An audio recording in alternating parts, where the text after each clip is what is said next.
Okay, I'm a career developer. You see on the screen the form for making an RSS job search feed.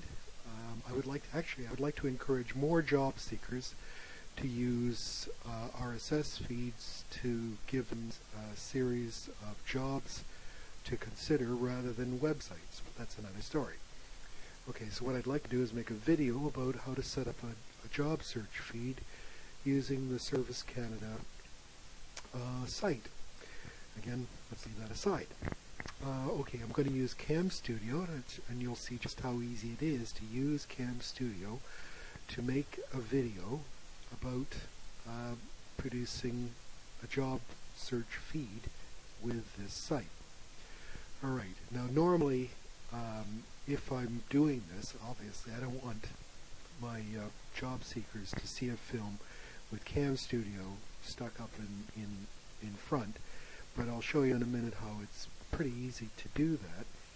What I'm doing at the moment is just leaving CamStudio visible on the screen whilst I go over some of the settings. Okay, and in a second you'll see what we do. Tools is not very important to us, neither is view. Options, obviously I'm recording audio as I work. I'm not a wonderful speaker, I'm sure you've noticed that, but I don't want to go to the bother of recording audio and then adding it later.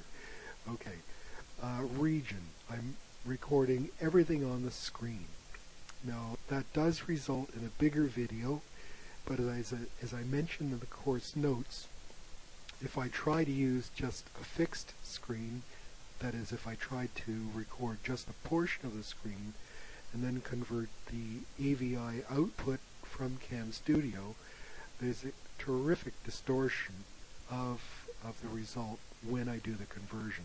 CamStudio works fine, it's just that the software that I have found so far makes it a horrible distortion of CamStudio's output.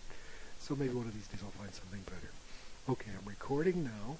Okay, but I don't want to see CamStudio stuck on the screen. Well, there's an easy answer to that. I'm already recording because the little red button is down, right? So I'll just click up here, and now CamStudio is invisible.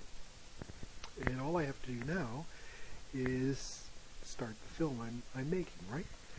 Later on I can trim it off with Virtual Dub. Trim off that stuff I was doing up until this point right now with Virtual Dub.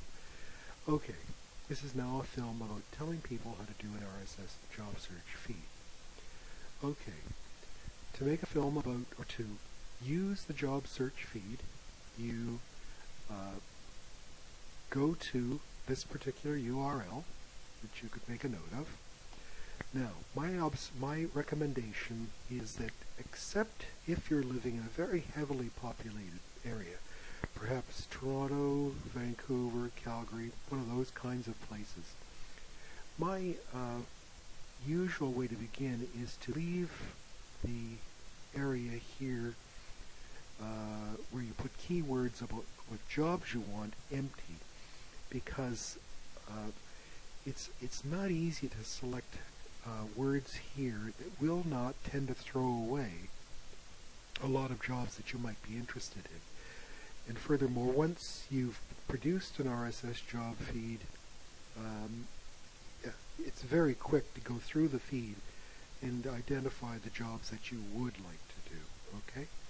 Similarly, I would tend to just use all sectors. In other words, don't at this stage omit any jobs that would interest you. All occupation for the same reason. Okay, normally you would choose your own home province.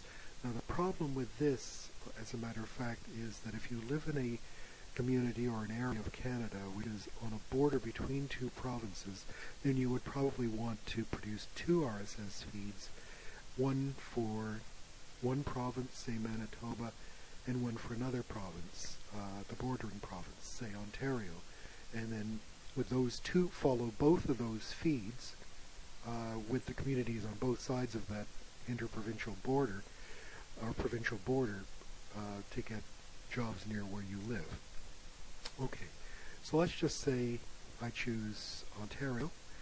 What's going to happen is that the website is going to give me a whole long list of communities in Ontario.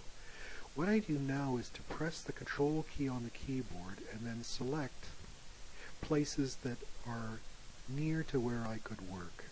So I'm choosing, just for the sake of this thing here, Ajax. I won't bother to choose any more for now, but if I hold the control key down and continue to scroll down through this, choosing other places that might be near where I could conceivably work. Let me just do one more anyway. Now I've got really two chosen. I can now press subscribe, and lo and behold, Service Canada is producing a feed, and as a matter of fact, it is now giving me the option of letting me add that feed to the RSS feeder that I customarily use, which is FeedDemon. Okay, to go back to the business of working with CamStudio, let me use the keyboard combination Alt-Tab. So now we're back at CamStudio, and what I'm going to do now is just